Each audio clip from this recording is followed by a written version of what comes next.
আমরা বোধ করছি তামিম ইকবাল, মাশরাফি এবং সাকিব যে পথে নষ্ট হয়ে পচে গলে দুর্গন্ধময় একটা প্রাণীতে পরিণত হয়েছে, ঠিক একই পথে আমরা দেখতে পাচ্ছি যে তামিম ইকবালও সারা দেশের কোটি কোটি মানুষের ভালোবাসার জায়গা থেকে, দোয়ার জায়গা থেকে একটা ঘৃণিত জীবে পরিণতির দিকে যাচ্ছে। তামিম ইকবাল যেভাবে এত বড় মাপের ক্রিকেটার হয়েও একটা রাজনৈতিক দলের আশ্রয়ে প্রশ্রয়ে ছত্রছায়াতে প্রার্থী হয়েছেন, সেটা খুব দুঃখজনক। এবং এই মানুষটাকে মানুষ এত পছন্দ করে, ভালোবেসেছে, তার অসুস্থতার সময় মানুষ দোয়া করেছে, এবং তাকে এখন যে আচরণ, যে ডানে বামে বিভিন্ন রাজনৈতিক দলের নেতাদেরকে বসায় প্রেস ব্রিফিং করা হচ্ছে, সেই ব্রিফিং থেকে আবার হুমকি দেওয়া হচ্ছে, সেটা খুবই দুঃখজনক আর কি। যে বাংলাদেশে যারা নতুন সংস্কারের রাজনীতি করবেন বলে বারবার আমাদেরকে আশ্বস্ত করেছেন, আমরা একসাথে ফ্যাসিবাদ বিরোধী আন্দোলন করেছি, সেই মানুষগুলোর মুখ থেকে এই ধরনের ভাষা, এই সংস্কার, নতুন বাংলাদেশ তৈরি করবার ভাষা বলে আমাদের কাছে মনে হয়নি। বরং এমনও হতে পারে তিনি হয়তো সভাপতি হয়েও যেতে পারেন, কিন্তু তিনি যে ঘৃণাটা কামাচ্ছেন এবং এর পিছনে রাজনৈতিক দলের বিভিন্ন নেতাদের মদত যেমন আছে, একটা ব্যবসায়ী গ্রুপ, পার্টিকুলারলি বসুন্ধরার কথা বারবার আসতেছে, বসুন্ধরা এখানে ফান্ড করতেছে, এবং শুনলাম যে গণমাধ্যমগুলোর যারা স্পোর্টস রিপোর্টার আছেন তাদের বিশাল অংশকে নাকি ব্যাপক লেনদেন করা হয়েছে, যে বিসিবির কারেন্ট অ্যাডমিনিস্ট্রেশনকে, কারেন্ট প্রেসিডেন্টকে হেয় করা, তারপরে যেই উপদেষ্টা আছেন যিনি এটা দেখভাল করছেন তাকে হেয় করে এটার ভিতরে একটা বলয় তৈরি করবার চেষ্টা করা, এই কাজগুলো করা হচ্ছে। এখন আমরা আসলে কি দেখতে চাই? আমরা আসলে দেখতে চাই যে বাংলাদেশের স্পোর্টস অঙ্গনটা পেশাদার থাকুক, আমাদের স্পোর্টস অঙ্গনটা রাজনীতির বাইরে থাকুক। কোনো রাজনৈতিক দল আপনি আজকে ক্ষমতায় আসেন বা ভবিষ্যতে ক্ষমতায় আসেন, এইটার মধ্যে ইন্টারফেয়ার করবেন না, আমরা সেটা দেখতে চাই।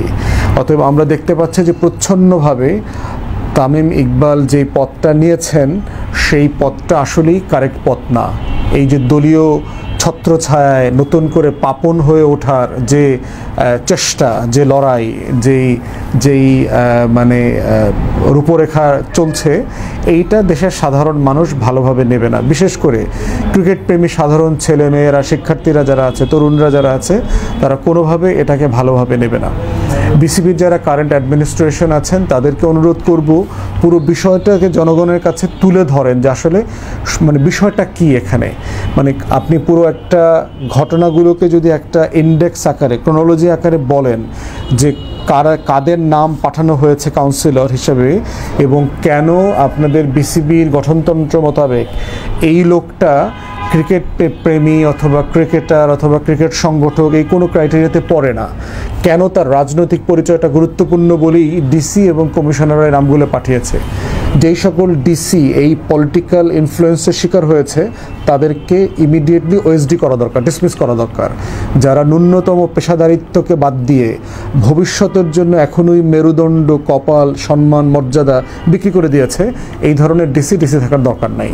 এই ধরনের বোনলেস, পাইনলেস আমলারা দেশটাকে গত 16 বছর বেঁচে দিয়েছে, আগামীতে আরও বারবার বেঁচে দেবে।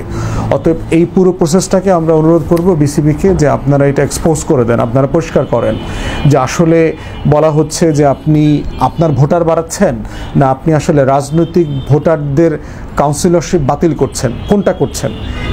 এই পিকচারটা পরিষ্কার হয়ে গেলে আমার মনে হয় যে ক্রিকেট প্রেমী এবং ক্রিকেটকে ভালোবাসে এই দেশের যে কোটি কোটি মানুষ আছে তাদের কাছে পিকচারটা পরিষ্কার হবে।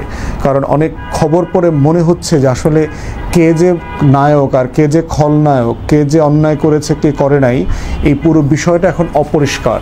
তো এই অপরিষ্কারের জায়গাটা পরিষ্কার হওয়া দরকার।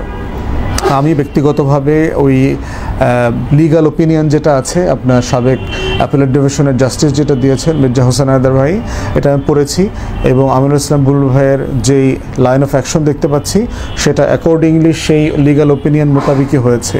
অতএব সেই জায়গাতে আমি মানে ক্রিকেটকে যে রাজনীতির বাইরে রাখা এবং পেশাদারিত্বের সাথে রাখা, সেই জায়গাতে আমি প্রিটি কনভিন্সড। বাট স্টিল আমার মনে হয় যে সব পক্ষের আলোচনা আসা দরকার। হুমকি ধামকি এবং রাজনৈতিক ছত্রছায়ায় মাস্তানির বাইরে এসে ক্রিকেটটাকে কিভাবে আমরা সবার করে রাখতে পারি। পাপন এবং সাকিব আর মাশরাফির মতো করে ক্রিকেটের নতুন গডফাদার আমরা আসলে দেখতে চাই না। গডফাদারের রাজনীতি দেখতে দেখতে আমরা বড্ড ক্লান্ত।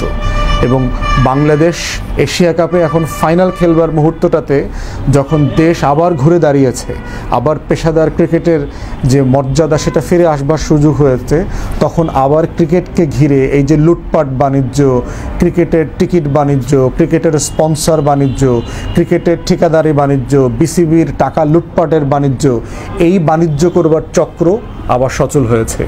আমরা এই চক্র থেকে বাংলাদেশ রাষ্ট্রকে যেমন বাঁচাতে চাই, ঠিক বাংলাদেশের প্রত্যেকটা ইনস্টিটিউশনকেও বাঁচাতে চাই। সেই জন্য আমরা পেশাদার ক্রিকেটের পক্ষে থাকব এবং যারাই এই পেশাদারিত্ব নষ্ট করবার জন্য চেষ্টা করবেন আমরা তাদের বিরুদ্ধে বলবো, বাংলাদেশের হয়ে, লাল সবুজের পতাকা হয়ে, টাইগারদের হয়ে। সবাইকে ধন্যবাদ।